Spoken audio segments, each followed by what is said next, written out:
warahmatullahi wabarakatuh. Halo anak-anak, selamat pagi.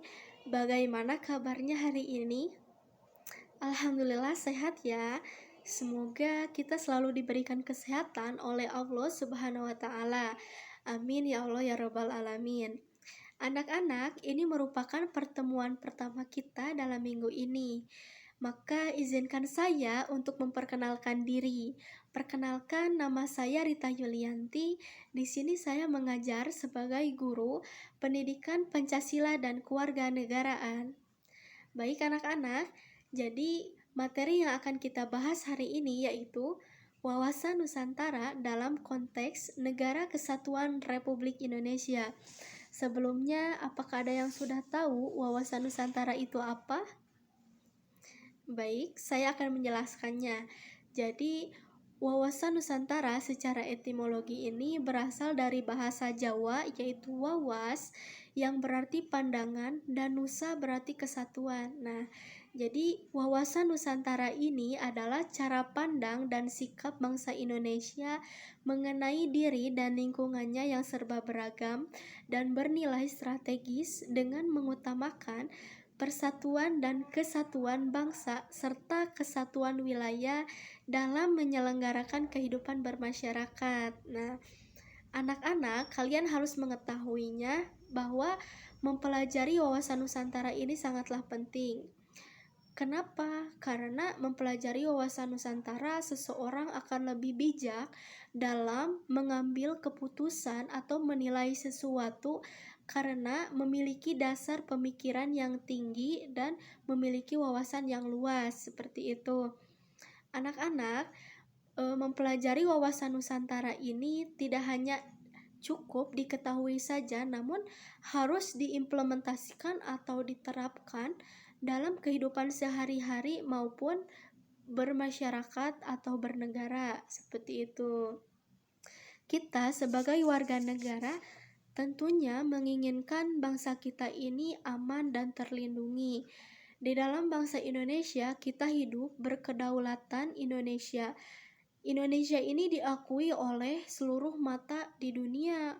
Namun banyak dari kita lupa bahwa rakyat yang hidup di Indonesia bukan hanya kita, namun terdiri dari jutaan warga yang berbeda, namun memiliki keinginan yang sama. Dalam kehidupan seperti ini, kecerdasan dalam berwawasan Nusantara sangatlah diperlukan. Kenapa? Karena untuk tetap berpikir positif menanggapi suatu hal tidak saja dibutuhkan kesabaran, tetapi pemahaman akan wawasan yang tinggi juga sangatlah diperlukan. Contoh, jika ada satu orang yang tidak memiliki wawasan Nusantara, akan berakibat pada semua orang. Kenapa seperti itu? Karena jika satu orang itu yang tidak memiliki wawasan Nusantara membuang sampah sembarangan, maka yang akan kena akibatnya yaitu semua orang. Akibat ulah satu orang yang akan merasakannya adalah semua orang, seperti itu. Baik anak-anak, kita selanjutnya menuju ke tujuan dari wawasan Nusantara. Nah, pertama-tama, tujuan wawasan Nusantara nasional. Tujuan nasional dapat dilihat dalam pembukaan Undang-Undang Dasar 1945. Dalam Undang-Undang Dasar tersebut dijelaskan tujuan kemerdekaan Indonesia ialah untuk melindungi segenap bangsa Indonesia dan seluruh tumpah darah Indonesia serta mewujudkan kesejahteraan umum, mencerdaskan kehidupan bangsa, dan ikut melaksanakan ketertiban dunia yang berdasarkan kemerdekaan, perdamaian abadi, dan keadilan sosial. Nah, di sini ada beberapa tujuan dari wawasan Nusantara. Yang pertama ada tujuan wawasan Nusantara keluar. Kenapa seperti itu? Karena tujuan wawasan Nusantara keluar ini yaitu menjamin kepentingan nasional dalam era globalisasi yang kian mendunia maupun kehidupan dalam negeri. Kemudian turut serta dalam melaksanakan ketertiban dunia berdasarkan kemerdekaan, perdamaian abadi, dan keadilan sosial seperti yang tercantum dalam Undang-Undang Dasar 1945 alinea keempat.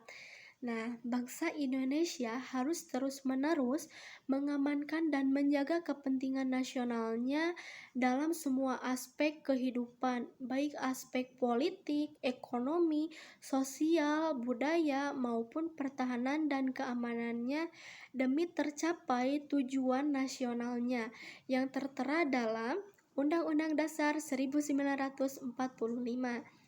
Nah, yang kedua ada tujuan wawasan Nusantara ke dalam, yaitu tujuan yang menjamin persatuan dan kesatuan di segenap aspek kehidupan nasional, baik aspek alamiah maupun aspek sosialnya, yaitu bangsa Indonesia harus meningkatkan kepekaannya dan berupaya mencegah faktor-faktor penyebab timbulnya disintegrasi sedini mungkin.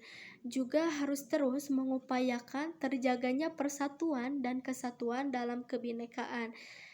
Apa itu kebinekaan? Yaitu kita memiliki Bhinneka Tunggal Ika karena berbeda-beda namun tetap sama, seperti itu.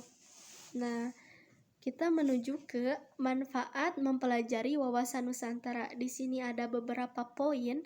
Yang pertama, untuk menambah pengetahuan tentang berwawasan Nusantara itu sangat penting dalam kehidupan. Yang kedua, serta dapat memahami dampak jika kita tidak memiliki wawasan Nusantara. Dan yang terakhir adalah untuk mengetahui manfaat dan tujuan wawasan Nusantara dalam kehidupan. Karena seperti yang telah saya jelaskan tadi, dengan mempelajari wawasan Nusantara ini sangatlah penting.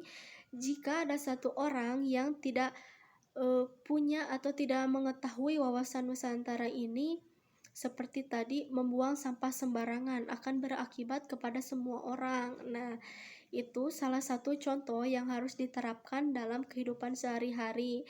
Karena kita ini hidup berbangsa dan bernegara. Baik anak-anak, dapat kita simpulkan dari semua pemaparan yang telah saya jelaskan tadi bahwa wawasan Nusantara adalah cara pandang dan berpikir seseorang atau individu yang berdasarkan atas falsafah Pancasila dan dasar-dasar bangsa yang luhur dan menyeluruh. Nah, jika disederhanakan, wawasan Nusantara adalah sebuah pola pikir dan sikap yang sesuai dengan nilai-nilai budaya, bangsa, dan kepercayaan untuk mengedepankan kepentingan bersama. Nah, wawasan Nusantara juga tidak dipengaruhi oleh perbedaan agama, budaya, dan ras. Nah, keberagaman dalam Indonesia ini akan disatukan dalam satu ideologi bangsa Bhinneka Tunggal Ika dan persatuan kesatuan bangsa. Nah, orang-orang yang berwawasan Nusantara akan selalu menjaga ketertiban, keamanan, dan ketenangannya. Nah, mereka juga berupaya mematuhi tata tertib dan peraturan yang ditentukan oleh undang-undang dan hukum yang telah diatur dalam tatanan ketenagaraan. Nah, di sini juga ada orang yang minimnya pemahaman akan wawasan Nusantara akan mengakibatkan dampak yang cukup besar baik untuk dirinya sendiri maupun untuk orang lain. Seperti yang telah saya jelaskan tadi, saya telah memberikan contoh, yaitu jika ada satu orang saja yang tidak memiliki wawasan Nusantara, maka akan berakibat pada orang banyak. Nah, contohnya itu orang yang suka membuang sampah. Nah, di sini juga ada beberapa contoh perilaku yang mencerminkan tidak memiliki wawasan Nusantara. Contohnya yaitu korupsi, tidak membayar pajak, melakukan penyelewengan, melakukan kerusakan, dan selalu membuat keributan. Nah, anak-anak perlu diterapkan lagi ya bahwa mempelajari wawasan Nusantara ini sangatlah penting bagi kehidupan bermasyarakat. Baik anak-anak, mungkin sekian yang dapat saya sampaikan. Mohon maaf apabila ada kesalahan. Semoga apa yang telah saya sampaikan bisa menambah wawasan dalam kehidupan bermasyarakat. Nah, Jangan lupa untuk selalu membaca mengenai materi wawasan Nusantara ini karena akan dipelajari lagi untuk minggu depan. Nah, jangan lupa ya selalu membaca mengenai wawasan Nusantara. Wassalamualaikum warahmatullahi wabarakatuh. Semangat!